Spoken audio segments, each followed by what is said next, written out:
Hey student, this is Pooja Bhosle here. So today we are going to start our next point, that is workforce participation rates in India. Okay, see, labor being a primary factor of production, the size of labor force is a great importance for the level of economic activity in a country, right? See, about workforce participation, firstly आपण study करूया की workforce participation कशा पद्धतीचं असतं, right. आपल्या देशामध्ये या participation विषयीची सिच्युएशन कशा पद्धतीची आहे.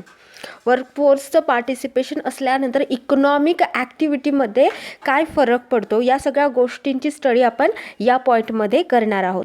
C, labour force is a base of economic activity because economic of any country, कुठल्याही कंट्रीची इकॉनॉमी ही इन्फ्लुएन्स होते त्या ठिकाणी असलेल्या वर्कफोर्सने, right. In the determination of the size of workforce it is customary to exclude children below the age of 15 and old people above the age of 60. Okay, आपल्याकडे असलेलं पॉप्युलेशन खूप जास्त आहे. येथे लक्षात, आपल्याकडे लोकसंख्या भरमसाठ लोकसंख्या आहे, बट त्या लोकसंख्येमधनं 15पेक्षा कमी एज असलेल्यांना आणि 60पेक्षा जास्त एज असलेल्यांना आपल्याला काय करावं लागतं, तर त्यातनं वगळावं लागतं. कारण या दोन्हीही टाईपच्या व्यक्तींना किंवा या दोन्हीही टाईपच्या सिटिझन्सला आपण वर्कफोर्स म्हणून काउंट करू शकत नाही. येते लक्षात. बट इथे एक प्रॉब्लेम आपल्याला पाहायला मिळतो, तो म्हणजे की पॉवर्टी ही अशी गोष्ट आहे, गरिबी, पॉवर्टी, त्यामुळे काय केलं जातं, तर या दोन्ही ग्रुप्समधले लोक काम करतात. कमी प्रमाणामध्ये काम करत असले तरीसुद्धा अबोव 60 अँड बिलो 15मध्ये राहणारे जे काही बिलो 15मधले चिल्ड्रन्स असतील आणि अबोव 60मधले जे काही पीपल असतील, ते दोन्हीही आपल्याकडे काम करताना दिसून येतात. The workforce participation rate in a country, that is proportion of a workers population to total population. Okay, काय तर वर्कफोर्स पार्टिसिपेशन म्हणजे टोटल पॉप्युलेशनमध्ये काम करणाऱ्या एक्झॅक्ट वर्किंग पॉप्युलेशनचं प्रपोर्शन असतं. And it depends upon such factors as age and sex composition, attitude to work and availability of work. यावरती काय करतं, हे पूर्णपणे प्रपोर्शन हे डिपेंड करत असतं. येथे लक्षात पहा, आपल्याकडे लोकसंख्येमध्ये जर जास्त विमेनची संख्या असेल तर पूर्ण विमेन लोक हे काम करत असतील असं नाही, बट त्याच ठिकाणी सर्व लोक हे जर मेन असतील तर आपल्याकडे जे वर्किंग पॉप्युलेशनचं प्रपोर्शन आहे ते जास्त पाहायला मिळेल. येथे लक्षात. त्यानंतर पाहू, all these factors differ in different countries and may differ even within the same country in different periods. Okay, असं नाही आहे की प्रत्येक कंट्रीजमध्ये सेम पार्टिसिपेशन असतं किंवा एका कंट्रीमध्ये पर्टिक्युलर इयरनंतर, पर्टिक्युलर पिरियडनंतर, म्हणजे आपल्याकडे कुठला कन्सिडर केला जातो, 10 इयर्सचा एक पिरियड आहे ना, त्यानंतर सेन्सेस होतात, म्हणजे प्रत्येक 10 वर्षाकरिता आपण करत असतो. तर या पद्धतीने काय, तर प्रत्येक पिरियडमध्ये सेम असेल असं नाही, तर या ठिकाणी तुम्हाला खूप वेगवेगळ्या प्रमाणात हे प्रपोर्शन पाहायला मिळेल. इन ॲडव्हान्स्ड कंट्रीज, जे काही डेव्हलप्ड कंट्रीज आहेत like England, Japan and others, worker participation rate often ranges between 45 to 50%. Okay, किती आहे तिकडे, 45 to 50%, बट इंडियामध्ये तेच तुम्हाला 33% पाहायला मिळेल. Okay, now see the table. Workforce participation rate since 1901, 1901 पासूनचं आपल्याकडे काय आहे, पूर्ण या ठिकाणी इन्फॉर्मेशन आहे की कशा पद्धतीचं पार्टिसिपेशन आपल्याकडे पाहायला मिळतं. ओके, पहा, 1901 ते 2001 पर्यंत कशा पद्धतीने हे पर्सेंटेज चेंज झालेला आहे. त्यामध्ये या ठिकाणी स्पेशली आपल्याला मेल अँड फिमेल्स या दोन्ही लोकांविषयीची इन्फॉर्मेशन या ठिकाणी दिलेली आहे. So table 8 shows that workforce participation rate had decline between 1901 and 1951. Okay, 1901 ते 1951मध्ये 46%मधनं 39%पर्यंत डिक्लाइन झालेलं तुम्हाला पाहायला मिळेल. याचेही काही बेसिक रिझन्स आहेत, ते आपण पुढे पाहणार आहोत. तर 1901मध्ये 46%, टोटल पॉप्युलेशनच्या 46% लोक हे वर्क वर्किंगमध्ये होते, बट त्यातल्या काय तर 61% हे मेल होते आणि 32% हे फिमेल होत्या, येते लक्षात. त्यानंतर हेच आपल्याला 1951मध्ये किती झालेलं पाहायला मिळते 39%. याचं रिझन काय पहा. Since 1951 however there has been a contradictory trend. Okay, तर ह्या ट्रेंड मागचं मेन रिझन काय पहा. The pre independence census use the concept status of worker and lumped together as a part of workforce both principal worker along with unpaid family workers. Okay, काय reason आहे लक्षात आलं. तर 1901 पासून 1951 म्हणजे की काय म्हणता येईल तुम्हाला प्री इंडिपेंडन्स पिरियडपर्यंत जे काही इयर्स होते त्यामध्ये काय कशा पद्धतीने वर्कर्सचं पार्टिसिपेशन हे काउंट केलं जायचं पहा. तर त्या ठिकाणी काही वर्कर्स असे होते ते रिअलमध्ये वर्किंगमध्ये होते, येते लक्षात. अशा पद्धतीचं त्यांचं स्टेटस होतं, ज्याला तुम्ही काय म्हणू शकता पार्ट ऑफ अ वर्कफोर्स, ज्यांच्यामध्ये काय प्रिन्सिपल वर्कर्स होते आणि काही वर्कर्स असे होते जे की अनपेड फॅमिली वर्कर्स होते. अशा दोन्ही पद्धतीच्या वर्कर्सला काउंट केलं जायचं as a working population. Okay, काही अनपेड वर्कर्ससुद्धा होते आणि काही रिअली त्या वर्कवरती डिपेंड आहे, त्यांचं की लाईव्हलीहूड त्याच्यावरती डिपेंड आहे असे लोक आणि जे अनपेड वर्कर्स आहेत अशा दोन्हींचंही काउंटिंग वर्किंग पॉप्युलेशनमध्ये केलं जायचं, म्हणजे वर्कफोर्स पार्टिसिपेशन त्यांचं आहे असं कन्सिडर केलं जायचं. बट आफ्टर इंडिपेंडन्स काय झालेलं आहे बघा, 1951 census adopted a strict definition of workers as one gainfully employed or one working for a livelihood and excluded unpaid family workers. Okay, 1951 नंतर काय झालेलं आहे तर त्यांना आपण एक्सक्लूड केलेलं आहे, जे अनपेड वर्कर्स आहेत त्यांना. त्यामुळे आपल्याला 1951मध्ये 46वरनं 39पर्यंत डिक्लाइन झालेलं वर्कर्सचं पार्टिसिपेशन पाहायला मिळतं. याचं रिझन काय तर स्ट्रिक्ट डेफिनेशन आपण या ठिकाणी ॲक्सेप्ट केलेली होती after independence. See, in 1961 census, the basis of work was considered to be satisfied if a person in the case of seasonal work like cultivation, seasonal work आहे, लाईव्हस्टॉक हे seasonal आहे, परत daring आहे, हाऊसहोल्ड इंडस्ट्री आहे, या पद्धतीचे seasonal work आहेत. Okay, had some regular work of more than 1 hour a day throughout the greater part of the workers season. Okay, see, during 1961 census, may such person whose main activity was not economic were classified as workers. This result in an aggregation of the workforce participation rate and thus it rose to 43% in 1961. Okay, तर या ठिकाणी 43% इतकं दिसण्याचं कारण काय तर या सगळ्या पद्धतीचे जे वर्क आहेत त्यांना आपण या ठिकाणी काउंट केलेलं आहे ॲज अ वर्कर म्हणून आणि 1961मध्ये ही डेफिनेशन आपण त्या ठिकाणी ॲक्सेप्ट केल्यामुळे 43पर्यंत ते वाढलेलं आपल्याला पाहायला मिळतं. सी, 1971मध्ये काय पहा, a worker according to the census 1971चं सेन्सेसनुसार is a person whose main activity in participation in any economically productive work by his physical or mental activity. Okay, यांना आपण काय म्हणू शकतो वर्कर म्हणू शकतो. Work involves not only the actual work but effective supervision and direction of the work. Okay, यांना सुद्धा आपण काय ॲज अ वर्क म्हणून कन्सिडर केलेलं आहे. त्यामुळे तुम्हाला या ठिकाणी 1971मध्ये काय पाहायला मिळतं 33% पर्यंत या ठिकाणी काय झालेलं आहे वर्कर्सचं पार्टिसिपेशन झालेलं पाहायला मिळतं. पहा, 1981 carries forward the tradition of the census of 1971 in making the definition of worker rigorous and more meaningful and has classified the worker into main workers and marginal workers. Okay, main workers आणि marginal वर्कर्समध्ये या ठिकाणी deviation केलेलं आहे 1981 पर्यंत. म्हणजे definition कशी change होत आलेले आहेत बघा प्रत्येक डिकेडमध्ये. तर या ठिकाणी main worker and marginal workers असं आपल्याला या ठिकाणी क्लासिफिकेशन पाहायला मिळतं. येते लक्षात. त्यानंतर बघा हाच टेबल काय रिव्हील करतो, as against the participation rate of 43% of total population recorded in 1961 census, the proportion of working population return in 1971 census came down to 33%.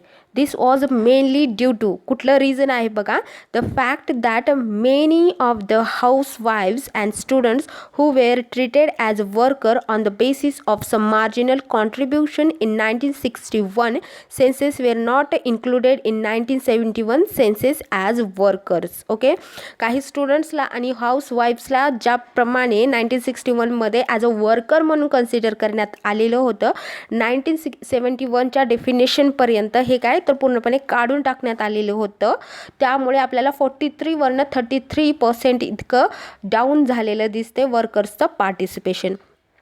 Consequently, the ratio of female workers in a total female population got considered by reduced in 1971. कारण हाऊसवाईफ्सला त्या ठिकाणी आपण काय केलेलं आहे, कमी केलेलं आहे. त्यामुळे पहा अशा पद्धतीने तुम्ही या डायग्रामवरून किंवा या पूर्ण टेबलवरनं अंडरस्टँड करू शकता की कशा पद्धतीचं वर्करचं पार्टिसिपेशन होतं आपल्याकडे 1901 पासून 2001 पर्यंत.